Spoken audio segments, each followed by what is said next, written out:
From Israel Adesanya cursing at the UFC judges, to it not being the first time he's had problems with judges. Here are the real reasons that the Nigerian fighter hates their calls. And his reason might end up convincing you too. To absolutely no one's surprise, Israel Adesanya is not happy with the UFC judges. In the main event on April 29th, Amir Albazi defeated Kai Kara France after the match became the judge's call. And those are never good, right? The 30-year-old New Zealander's 5-round contest with Albazi, a flyweight from Iran, turned into a loss when only one of the two judges sided with Kai. Judges Sal D'Amato and Chris Lee gave the fight to Albazi, while Michael Bell sided with Kai, resulting in the guy losing twice in a row after suffering a loss to Brandon Moreno in a bout for the interim flyweight championship back in July 2022. And while Kai may think of himself as above throwing a fit at the judge's decision, Israel Adesanya will make sure that the judges know they screwed up. Although many fans and fighters disagreed with the decision as well, no one exploded more than Adesanya, who took to social media with a string of angry tweets, starting with some curse words of choice like, "No bro, yous," continued with rallying for the two judges to be fired. "Yep, I couldn't make these things up even if I tried." He tweeted, "Fire Chris Lee and Saldi's nuts." And the man had his reasons too. According to him, these two will everything up, and he knew it before even seeing the scorecards. It was very clear that he wasn't happy with the call the judges made, and he let out his frustration by asking just, how many times will they rob athletes of their chances at fame, hard-earned money, and their ability to support their families? And well, he's right. Every time a match gets left to a judge's call, they basically have the power to decide the turning point of any athlete's career. So Adesanya simply says, and let me warn you, the guy doesn't hold back. According to him, they need to go and die quickly. The only judge to rate the match with a proper score was Mike Bell, and the other two should just be fired. But that's not all. The Nigerian also has a solution to hold the judges accountable for the decisions they make, and it's to start questioning them after matches, and make them answer for what they did and why they did it. I mean, while it's true that there needs to be some level of accountability for those sitting so high up on the ladder, but do you guys think that'll work? Still, we've got to talk about how even though he was the one who lost, Kai handled the entire situation better than Adesanya. The man went on to declare in the post-fight news conference that he was sure he deserved to win. And while he also acknowledged that judges' decisions aren't always objective, and that he could have done more to support his claim. But at the end of the day, he was full of praises for his opponent, Amir Albazi. On the UFC Vegas 74 post-fight broadcast, the fighter shared that this is the sport at the greatest level. It's a game of inches, and how you score depends on the judges. So, while he was feeling pretty confident when they called the announcement, he's not the type to mope around or point fingers, and instead, congratulated Amir on his win. Now it's true that Kai greatly outstruck Albazi on the feet. He was forced to stay in the back for the majority of the battle as Amir kept moving around. The city kickboxing fighter acknowledged that he could have improved on certain things after watching his own performance. To Amir, he said, "Congratulations for winning, bringing the fight to him, and putting on a good show." He shared that he can't really be too disappointed with the outcome because it's awesome that flyweights are in the main event. It just means he needs to keep at it. And if you look back, the man has been in similar situations before and knows how to bounce back, so that's exactly what I expect him to do. And later, he poked his own fun at the judges too. Classic Kai, am I right?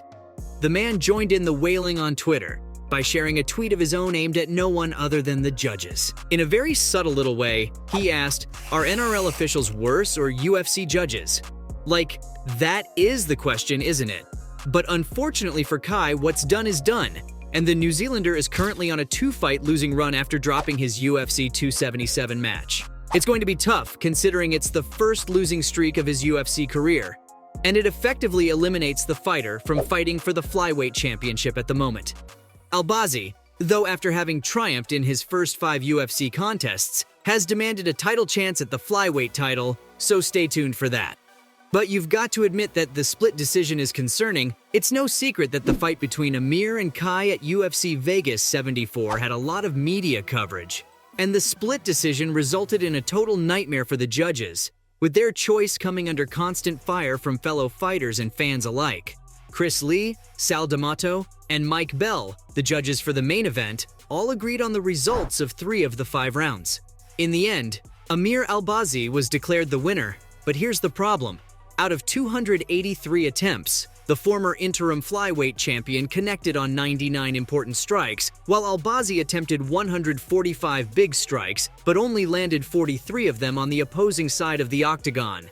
Yep, at the same time, Kai successfully completed both of his attempted takedowns, whereas the Iraqi fighter was only successful with one of his 9 attempted takedowns.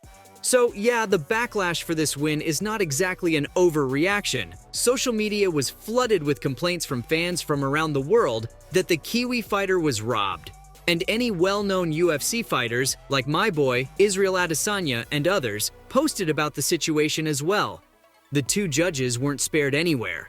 A Reddit user questioned how Sal D'Amato and Chris Lee could even judge another big event, following their sketchy scorecards from the previous weekend. And it's true, in the past, both judges have scored fights terribly, so the fans want to know why they're still holding their seats, or at the very least, not being questioned. While there's no clear answer if the situation is being looked into or not, the backlash that these judges are receiving is concerning.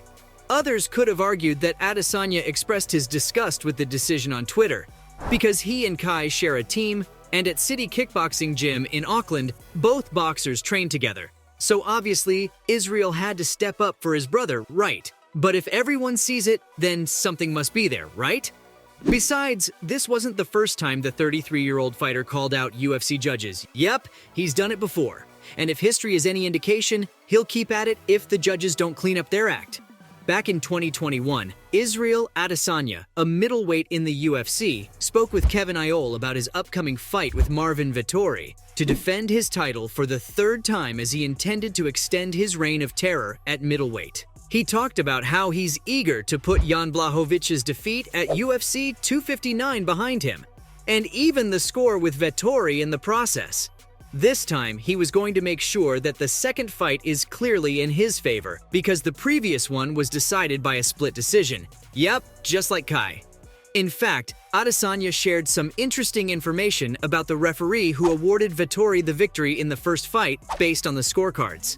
And for the next fight, Chris Lee, a dependable judge who has participated in multiple UFC events, won't be on the panel for UFC 263, according to Adesanya. The star of City Kickboxing said that his team had relocated so he wouldn't be present at the rematch. So from the very beginning, it was pretty obvious that Team Adesanya has done everything possible to make sure that everything goes smoothly that night. And the same time, he praised his team members, as they had already complained to Mick, stating that they never wanted Chris Lee to judge again. Apparently, he was supposed to judge this bout as well, but there was no way that Israel would let that happen. He said, "No freaking way." At the same time, both contestants, Marvin and Israel, vowed to prevent the fight from going to the judges in the first place. Given where both men were in their careers, it was anticipated that the second match will be a bloody confrontation. And it was a thriller no less, with Adesanya coming out on top and retaining his title. So I guess all that work paid off. From Israel Adesanya having problems with judges for a long time, to him cursing at them on Twitter, this was everything on why he hates UFC judges.